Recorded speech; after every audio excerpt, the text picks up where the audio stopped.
Hello प्यारो बच्चे, क्या हाल है हमारे प्यारे बच्चों का। मैं दिनेश कुमार, मेरा YouTube channel MD chemistry classes है।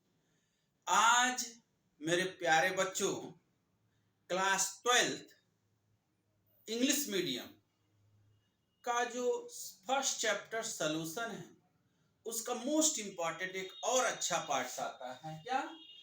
Ppm of solution. Ppm means येता है कि अगर इस पीपीएम का फुल फॉर्म लिखा जाए पार्ट पर मिलियन, क्या कहोगे? Parts per million. अब आपसे कहा जाए 1 मिलियन बराबर 10 लाख। अब 10 लाख में टोटल कितने जीरो होते हैं? 1 2 3, मतलब 1 2 3 4 5 6, मतलब 10 लाख में 6 जीरो होते हैं, मतलब 10 की पावर 6। जो मिलियन है वो इंटरनेशनल वैल्यू है, जो लाख है वो नेशनल वैल्यू है। अब इसका रीजन ये होता है बाबू, पहले समझ लीजिए।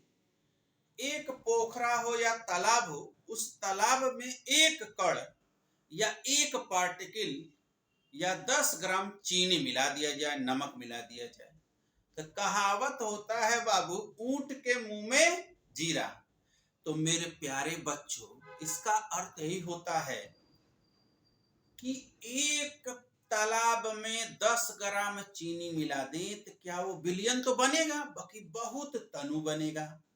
तो जब तनु बनेगा तो ट्रेस अमाउंट में ना सॉल्यूट को मिलाया जा रहा है, शुगर को या साल्ट को, तो इसीलिए पीपीएम। तो इसका मेन रीजन यही है कि अगर वाटर बहुत ज्यादा पॉल्यूटेड हो या हम लोग का एटमॉस्फेयर बहुत ज्यादा पॉल्यूटेड हो, तो इस पॉल्यूशन को कैलकुलेट करने के लिए हम सबसे पहले पीपीएम का यूज करते हैं।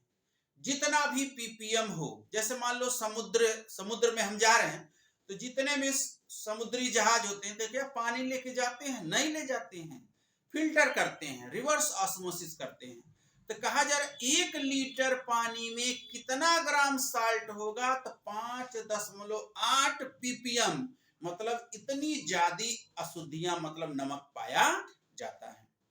इसको प्रूफ करने के लिए, इसको लिखने के लिए ही डिफिनीशन देखिए क्या है। डिफिनीशन लिखेंगे, it is defined as the quantity of the trace amount of solute in gram present in the 10 lakh, मतलब 10 lakh gram of solution is known as parts per million. It is denoted by PPM. अब हम इसको फार्मूले को represent करना है, तो formula किसमें देखा जाएगा? तो जो पीपीएम होता है मास बाय मास में देता है, वॉल्यूम बाय वॉल्यूम में देता है, मास बाय वॉल्यूम में देता है। तीन फार्मूला रिप्रेजेंट करेगा। तो पहला part per million by mass by mass. तो mass of solute upon mass of solution into 10 की पावर 6।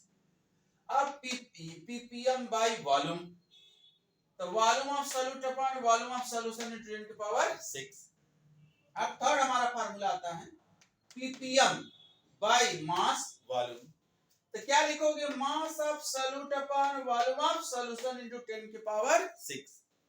अब हमारा ये नोट कुछ पॉइंट है, बहुत ही इंपॉर्टेंट है, हर कंपटीशन में आना है तो आना है। कहा जा रहा था कंसंट्रेशन ऑफ पॉल्यूटेंट, मतलब पॉल्यूशन, वाटर हो या एटमॉस्फेयर हो, हमेशा हम उसको किसको रिप्रेजेंट करते हैं? माइक्रोग्राम पर मिलीलीटर या पीपीएम में रिप्रेजेंट करते हैं।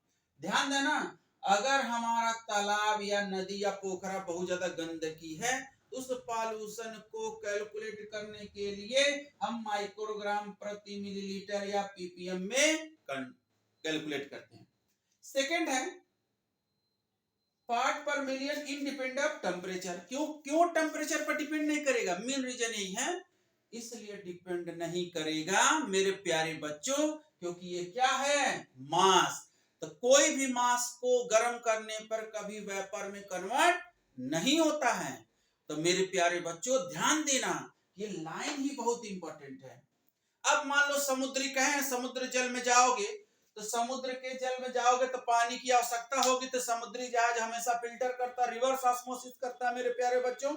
उस रिवर्स ऑस्मोसिस को करने के लिए कह दिया गया कि इसको कैलकुलेट करके पीपीएम में कि 1 लीटर सी वाटर है, उस 1 लीटर सी वाटर में कितने ऑक्सीजन कंटेन होंगे, 6 × 10⁻³ ग्राम, मतलब 6/1000 ग्राम। समझ में आया? डिजॉल्व होता ऑक्सीजन बिकॉज स्मॉल कंसंट्रेशन हुआ, बहुत कम कंसंट्रेशन हुआ।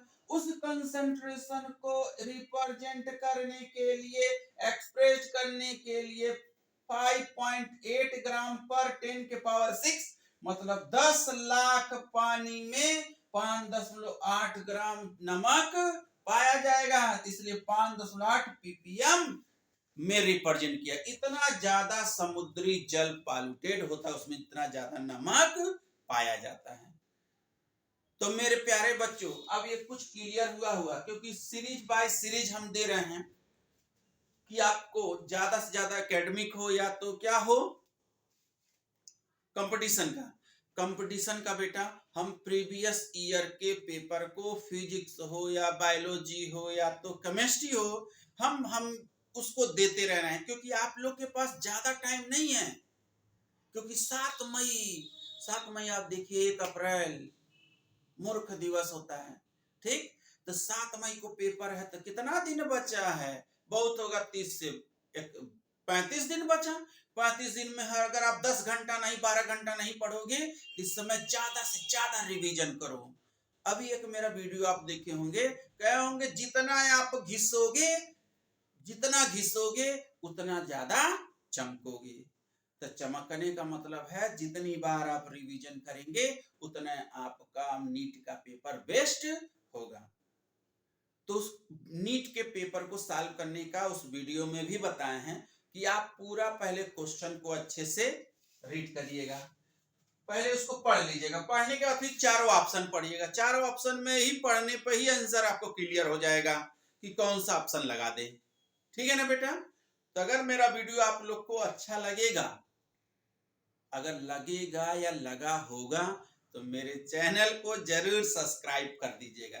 ठीक है ना मेरे प्यारे बच्चों? ओके।